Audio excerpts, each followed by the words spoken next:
name is Huang LS, and this video is based on my third year's honours project at the University of Liverpool. The aim of my project was to understand the structural information behind proteins involved in malaria and how this can apply to drug design. Proteins are one of the most important molecules in all living systems. They underline every process from breaking down food to disease. As a result, many drugs target proteins. Malaria is a common problem that affects millions of people worldwide.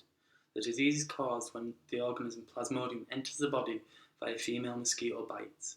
Resistance is gaining, and there is an urgent need for new drugs to be developed. I focused on cytochrome BC1.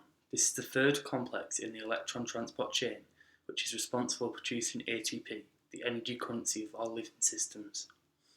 In my project, I got this three-dimensional shape of cytochrome BC1.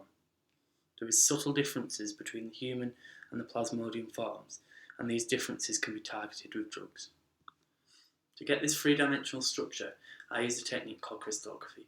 Crystallography uses X-rays, just like in medicine, to peer inside of proteins and get the structure.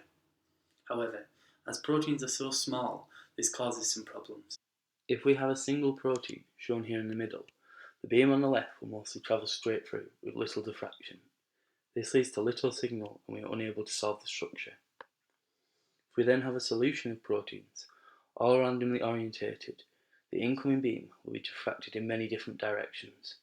This again will be impossible to gain any structural information about the protein. However, if we have a crystal which is made up of many proteins in a very ordered way, the resulting beam will diffract off each protein, and this will cause amplification. From this diffraction pattern, the structure shown before was solved. However, prior to this, the protein needed to be purified. To purify the protein, it was first obtained from bovine heart, purified using affinity and gel chromatography. A crystal tray was then set up with the protein and a potential drug, and the resulting crystals were then sent to synchrotron, an X-ray source based in Oxford.